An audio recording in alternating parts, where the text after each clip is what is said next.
안녕하세요. 이번에 보내주신 자료는 초기 불교 가르침에 대한 내용인데요. 그 중심에 오온이라는 아주 흥미로운 개념이 있더라고요. 네. 사실 이런 영적인 주제를 보면 흔히 지금의 현실에서 벗어나야 할 것 같은 그런 느낌을 받잖아요. 그렇죠. 어딘가 다른 곳으로 가야 할 것 같고. 네. 그런데 이 자료의 핵심은 정반대였어요. 해탈로 가는 길이 지금 우리가 겪는 이 현실을 없애는 게 아니라는 거죠. 오히려 그 현실을 완전히 새로운 안경을 쓰고 들여다보는 데 있다. 그래서 오늘 저희의 목표는 이 오온이라는 안경이 대체 무엇인지, 그리고 이걸 통해 세상을 보는 게 어떻게 열반이라는 궁극의 자유로 이어지는지 한번 깊이 파헤쳐 보는 겁니다. 네, 바로 그 지점이 가장 중요해요. 열반이 저 멀리 어딘가에 있는 신비로운 상태가 아니라 바로 지금 이 순간 내 경험 속에서 발견되는 것이라는 통찰이죠. 보내주신 자료에도 딱 나오잖아요. 열반은 오온 바깥에 있지 않다. 이 한 문장이 사실 우리가 흔히 생각하는 영적 목표에 대한 관념을 180도 뒤집어 놓는 아주 혁명적인 선언이에요. 자, 그럼 그 혁명적인 관점의 출발점부터 하나씩 살펴보죠. 우리의 모든 경험이 곧 수행의 무대라고 한다면 일단 그 무대 위에 뭐가 있는지부터 알아야 하잖아요. 네, 그렇죠. 자료에서는 우리가 경험하는 모든 것을 오온, 즉 5가지 무더기로 분류하고 있어요. 색, 수, 상, 행, 식. 용어부터가 좀 낯선데 이 5가지가 구체적으로 뭘 의미하는 건가요? 오늘 쉽게 말해서 나라고 부르는 이 경험의 총체를 5가지 카테고리로 해체해서 보여주는 지도, 이렇게 생각하시면 돼요. 지도요? 되는 거군요. 맞아요. 물질이라고 해서 꼭 고체만 생각할 건 아니고요. 파동이나 에너지 형태까지 포함하는 아주 넓은 개념이죠. 그렇군요. 그리고 두 번째가 수. 이건 외부 세계와 내 감각기관이 딱 만났을 때 일어나는 느낌이에요. 느낌. 즐거운 느낌, 괴로운 느낌, 아니면 즐겁지도 괴롭지도 않은 밋밋한 느낌. 딱 이 3가지 중 하나죠. 아침에 마신 커피가 향긋해서 기분이 좋다, 밖에서 찬바람이 불어와 춥다. 이런 아주 원초적인 반응들이 전부 수의 영역이에요. 그렇군요. 물질적인 색이 감각기관이랑 만나서 수라는 느낌을 일으키고 그럼 그 다음 단계가 상이네요. 이건 지각작용이라고 되어 있어요. 수랑은 어떻게 다른 거죠? 수가 그저 좋거나 나쁘거나 밋밋한 느낌 그 자체라면요. 상은 그 느낌에 이름표를 붙이고 의미를 부여하는 작업이에요. 이름표를 붙인다? 네, 예를 들어 길에서 동그랗고 붉은 것을 봤을 때 사과다라고 인식하고 저건 내가 좋아하는 과일이지 라고 개념을 떠올리는 마음작용. 이게 바로 상이에요. 이 상이 없다면 우리는 세상을 그저 의미 없는 색과 형태의 소리의 홍수로 경험하게 될 거예요. 혼돈 그 자체겠죠. 그럼 4번째인 행은 뭔가요? 이건 의도적인 형성작용이라고 설명되어 있는데 솔직히 이 말이 제일 와닿지가 않아요. 상이랑도 좀 헷갈리고요. 예를 들어 제가 길을 가다가 아는 사람을 보고 김 대리님이네 라고 알아보는 건 상이잖아요. 네, 맞습니다. 그럼 행은 어디서 시작되는 건가요? 아주 좋은 질문이에요. 많은 분들이 헷갈려하는 지점이거든요. 김대림님이네 라고 알아본 것까지가 상이라면 그 다음에 일어나는 모든 정신적 활동이 행에 속해요. 그 다음이요? 네. 예를 들어 아는 척을 할까 말까 망설이는 마음, 반갑게 인사해야겠다고 의도를 내는 것, 혹은 지난번에 나한테 기분 나쁘게 했었지? 라며 불쾌한 감정을 일으키는 것까지. 이 모든 능동적이고 의도적인 마음의 움직임, 반응, 습관, 의지 같은 것들이 전부 행입니다. 상이 대상을 파악하는 스냅샷이라면 행은 그 스냅샷을 가지고 스토리를 만들고 반응을 일으키는 동영상에 가까워요. 이제야 좀 명확해지네요. 상은 인식이고 행은 그 인식에 대한 반응. 그렇죠. 그럼 갑자기 화가 치밀어 오르는 것도 그게 비록 내가 의도하지 않은 것처럼 느껴져도 과거의 경험과 습관이 만들어낸 일종의 자동적인 반응이니까 행에 포함되는 거겠네요. 정확해요. 우리의 성격, 습관, 무의식적인 반응 패턴까지도 모두 행의 범주에 들어가죠. 그리고 마지막 5번째가 식인데요. 이건 아는 마음, 즉 순수한 의식 그 자체예요. 의식 그 자체. 네. 우리가 지금까지 말한 몸, 느낌, 인식, 의지라는 4가지를 비춰주는 스크린이나 무대 같은 역할을 하죠. 이 식이 있어야 우리는 무언가를 보고, 듣고, 느끼고, 생각할 수 있어요. 그 모든 경험의 바탕이 되는 순수한 알매 기능입니다. 와, 들어보니 정말 우리의 몸, 느낌, 인식, 반응, 그리고 그걸 아는 의식까지 말 그대로 우리가 나라고 생각하는 경험의 모든 것을 포함하는 거네요. 빠져나갈 구멍이 없는데요. 네, 그렇죠. 그런데 자료에서는 열반이라는 게 바로 이 5가지에 대한 관점의 변화에서 시작된다고 하잖아요. 도대체 어떤 변화를 말하는 걸까요? 바로 거기서 여실직연, 즉 있는 그대로 본다는 핵심적인 통찰이 등장해요. 여실직연. 네, 이건 방금 우리가 살펴본 오온이라는 5가지 현상을 3가지 명확한 렌즈를 통해 필터 없이 보는 훈련을 의미해요. 자료에서는 이 렌즈를 3법인, 즉 3가지 진리의 도장이라고 부르죠. 그 3가지가 바로 무상, 고, 무하군요. 하나씩 살펴보죠. 먼저 이 오온을 무상하다고 보는 건 어떤 의미인가요? 말 그대로 우리가 나라고 여기는 이 5가지 구성 요소 중에 어느 하나도 영원하거나 고정된 게 없다는 사실을 꿰뚫어 보는 거예요. 지금 이 순간에도 제 몸의 세포는 끊임없이 죽고 새로 태어나고 있고 조금 전까지 즐거웠던 감정은 어느새 사라지고 다른 느낌이 올라오잖아요. 네, 맞아요. 생각은 또 어떻고요? 1초 전의 생각과 지금의 생각은 이미 다른 생각이죠. 모든 것이 그저 나타났다가 사라지는 거대한 흐름 속에 있다는 걸 아는 거예요. 쓰며 괴로움이다라는 구절이 있는데 이 말을 들으면 결국 인생은 고통이야 라고 말하는 것 같아서 조금 비관적으로 들리기도 하거든요. 아, 그렇게 들릴 수 있어요. 충분히요. 하지만 여기서 말하는 고는 단순히 교통사고 같은 극적인 고통만을 의미하는 게 아니에요. 아, 그런 게 아니군요. 네, 훨씬 더 미묘하고 근원적인 불만족스러움에 가까워요. 한번 생각해 보세요. 우리는 변하는 것들 속에서 영원하고 안정적인 행복을 찾으려고 애쓰잖아요. 그렇죠. 누구나. 하지만 대상 자체가 끊임없이 변하는데 어떻게 거기서 영원한 만족을 얻겠어요?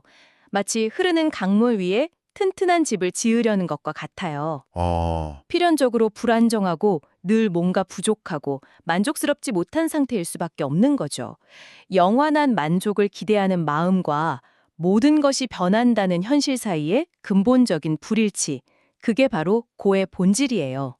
영원함을 바라는 마음과 유한한 현실 사이의 어긋남. 그게 고라는 거군요.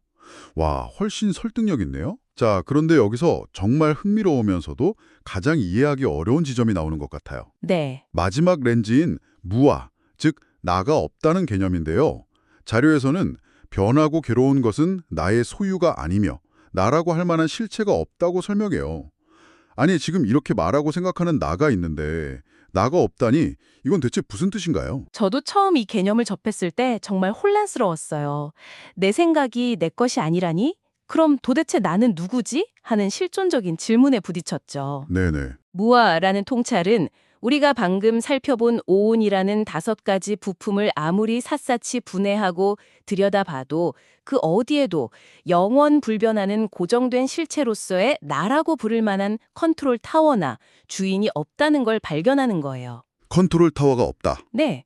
우리는 보통 내 몸, 내 감정, 내 생각이라고 말하면서 이 모든 것들을 소유하고 통제하는 어떤 중심적인 나가 있다고 무의식적으로 가정하잖아요. 그렇죠. 당연히 그렇다고 생각하죠. 하지만 무아의 관점에서는 몸, 감정, 생각은 그저 여러 조건들이 만나 잠시 생겨났다가 흩어지는 현상들의 연속일 뿐이에요. 마치 자동차를 분해해보면 타이어, 엔진, 핸들 같은 부품들의 조립이지 그 안에 자동차라는 독립적인 영혼이 따로 없는 것과 같아요. 와, 이 통찰이 바로 나와 내 것에 대한 집착의 뿌리를 근본적으로 흔들어버리는 거죠. 그렇군요. 나라는 고정된 실체가 있는 게 아니라 5가지 요소들이 조건에 따라 계속해서 상호작용하며 흘러가는 과정, 그 자체를 나라고 착각하고 있다는 거네요. 와, 이건 정말 관점의 대전환인데요. 그렇죠. 그리고 이 3가지 렌즈, 즉 무상, 고, 무아를 통해 자신의 경험을 꿰뚫어 보게 되면 자료에서 설명하는 것처럼 아주 자연스러운 심리적 과정이 뒤따라와요. 억지로 만드는 게 아니고요. 네, 그 흐름이 염호, 이탐, 해탈 순서로 나와 있어요. 우선 염호라는 단어가 좀 강하게 들리는데요. 세상을 싫어하고 등지게 된다는 뜻인가요? 전혀 그렇지 않아요. 이건 감정적인 혐오나 염세주의가 아니에요. 오히려 지혜에서 비롯된 환멸, 영어로 하면 디스인챈트먼트에 가까워요. 환멸. 네, 환상에서 깨어남이죠. 영원할 줄 알고 붙잡으려 했던 것들이 사실은 한순간도 머물지 않는 신기루 같다는 것을 절실히 깨닫는 거예요. 거기에 내 모든 행복을 거는 것이 얼마나 헛되고 피곤한 일인지 통찰하게 되는 거죠. 마치 제가 정말 좋아하던 영화가 있는데 어느 날 그 촬영 현장을 보게 된 것과 비슷하겠네요. 오, 모든 게 세트 위에서 배우들이 대본에 따라 연기하는 거라는 걸 알게 된 순간 그 영화에 대한 환상이 와르르 깨지면서 더 이상 예전처럼 과몰입할 수 없게 되는 그런 느낌이요? 바로 그거예요. 아주 좋은 비유네요. 그리고 거기서 한 걸음 더 나아가면 그 배우가 연기하는 걸 알게 된 뒤에도 영화 자체를 즐길 수는 있잖아요. 아, 그렇죠. 다만 더 이상 그 스토리에 내 모든 감정을 걸고 집착하지는 않게 되는 거죠. 그게 바로 다음 단계인 이탐, 즉 탐욕과 집착이 빛이 바래는 상태로 자연스럽게 이어져요. 이전에는 그토록 갈망하고 화내고 붙잡으려 했던 것들에 대해 마음이 억지로 노력하지 않아도 저절로 평온해지고 초연해지는 거예요. 집착이라는 불길을 더 이상 뗄감을 던져주지 않게 되는 거군요. 네, 맞아요. 그리고 그 집착이 완전히 사라진 결과가 바로 해탈이네요. 자료에서는 오운에 대한 결박 또는 취착에서 완전히 벗어나는 것이라고 설명해요. 그러면서 해탈지견이라는 조금 더 어려운 용어가 나오던데 이건 또 뭔가요? 말 그대로 해탈에 대한 알과 봄이라는 뜻이에요. 그냥 해탈한 상태에 머무는 것에서 그치는 게 아니라 내가 모든 집착에서 벗어나 완전히 자유로워졌구나 라는 사실을 스스로 명확하게 아는 지혜까지 포함하는 개념이에요. 아, 깨달음에 대한 깨달음 같은 거군요. 네, 비슷해요. 자료에 인용된 태어남은 다 했다, 해야 할 일은 다 마쳤다라는 구절이 바로 그 상태를 극적으로 표현하는 말이에요. 모든 과업이 완성되었음을 스스로 아는 궁극의 알미죠. 자, 그럼 이 모든 이야기가 이 자료를 보내주신 당신에게 어떤 의미가 있을까요? 자료의 결론은 아주 명확하더라고요. 열반은 오운, 즉 우리의 몸과 마음을 파괴하거나 없애버려서 텅 빈 상태가 되는 게 아니다. 네. 오히려 그 오운을 꽉 움켜쥐고 있던 집착의 소나기를 펴는 것에 가깝다고요. 정확합니다. 이 모든 내용을 종합하는 핵심 문장이 바로 이것이죠. 열반은 오온을 떠나 있지 않고 오온에 대한 집착을 떠남에 있다. 오온 그 자체, 즉 우리의 몸이나 감정, 생각 자체는 선도 아니고 악도 아니에요. 좋고 나쁨이 없어요. 그것들은 우리가 싸워서 이겨야 할 적이 아니라 지혜를 얻기 위해 관찰해야 할 수행의 현장, 그 자체인 셈이죠. 현장이다. 네, 진짜 문제는 우리의 취, 즉 그것들을 이건 나야, 이건 내 거야 라고 움켜쥐려는 마음에 있다는 겁니다. 와, 이건 정말 미묘하지만 엄청난 차이네요. 목표가 나의 생각이나 감정, 몸을 없애는 게 아니라 그것들과 맺는 관계를 바꾸는 것이라는 말이군요. 바로 그거죠. 예를 들어 화가 날 때 그 화를 억누르거나 없애려고 싸우는 게 아니라 지금 화라는 현상이 내 마음에서 일어나고 있구나 라고 한 발짝 떨어져서 알아차리고 그걸 나라고 동일시하며 집착하지 않는 것, 그런 차이겠군요. 바로 그겁니다. 그렇기 때문에 자료에 인용된 경전 구절이 이 모든 과정의 완벽한 요약이 되는 거예요. 오온을 있는 그대로 알아차려라. 그는 오온에 대해 염오하게 되고 염오함으로써 탐욕이 빗바래고 탐욕이 빗바램으로써 해탈한다. 이것은 파괴가 아닌 통찰의 길이고 도피가 아닌 직면의 길이에요.